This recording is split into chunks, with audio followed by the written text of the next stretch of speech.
ಭೂತ ಮತ್ತು ದೈವಗಳ ವ್ಯತ್ಯಾಸ ಇದೆಯೇ? ಇಲ್ಲ, ಭೂತ ಮತ್ತೆ ದೈವ ಎರಡು ಒಂದೇ. ಬಹಳ ತಪ್ಪು ಕಲ್ಪನೆ ಜನರಿಗೆ, ಭೂತ ಬೇರೆ ದೈವ ಬೇರೆ ಅಂತ. ಭೂತ ಅನ್ನುವ ಪದ ಭೂತಂ ಅಂತ ಸಂಸ್ಕೃತ ಮೂಲ ಪದ, ಪವಿತ್ರವಾದ್ದು ಅಂತ ಅರ್ಥ. ವಿಷ್ಣು ಸಹಸ್ರನಾಮದಲ್ಲಿ ವಿಷ್ಣುವಿಗೂ ಭೂತಂ ಅಂತ ಕರಿತೇವೆ, ಶಿವ ಸಹಸ್ರನಾಮದಲ್ಲಿ ಶಿವನಿಗೂ ಭೂತಂ ಅಂತ ಕರಿತೇವೆ. ಭೂತ ಭಾವನ ಅಂತ ಬರ್ತದೆ. ಹೌದು, ಭೂತ ಭೂತಭಾವೋ ಭೂತಾತ್ಮ ಭೂತ ಭಾವನ ಅಲ್ವಾ? ಸೊ ಇದೆ ಅಂದ್ರೆ ಪವಿತ್ರವಾದ ಶಕ್ತಿ ಅಂತ ಅರ್ಥ.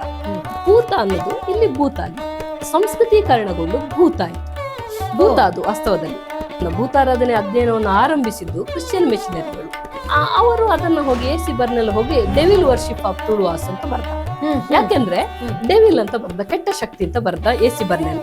ಅದು ಯಾಕೆ ಅಂತಂದ್ರೆ ಭೂತ ಅನ್ನೋ ಪದಕ್ಕೆ ಕನ್ನಡ ಸಂಸ್ಕೃತ ಡಿಕ್ಷನರಿಯಲ್ಲಿ ಪೀಡಿಸುವ ಪ್ರೇತ ಪಿಶಾಚಿ ಅನ್ನುವ ಕೆಟ್ಟ ಅರ್ಥ ಕೂಡ ಇದೆ.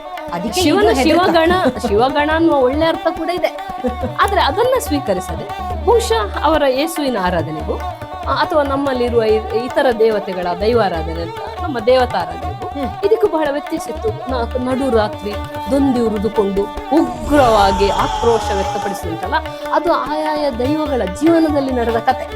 ಅದರಿಂದ ಅನ್ಯಾಯವನ್ನು ಅವರು ಪ್ರಶ್ನಿಸಿದ ಹಾಗಾಗಿ ಆಕ್ರೋಶ ಇದೆಲ್ಲ ವೀರಾವೇಶ ಯಕ್ಷಗಾನದ ಹಾಗೆ. ಅದನ್ನ ಅವರು ತಪ್ಪಾಗಿ ಅರ್ಥೈಸಿ ಡೆವಿಲ್ ಅಂತ ಕರೆದ್ರು, ಕೆಟ್ಟ ಶಕ್ತಿ ಅಂತ.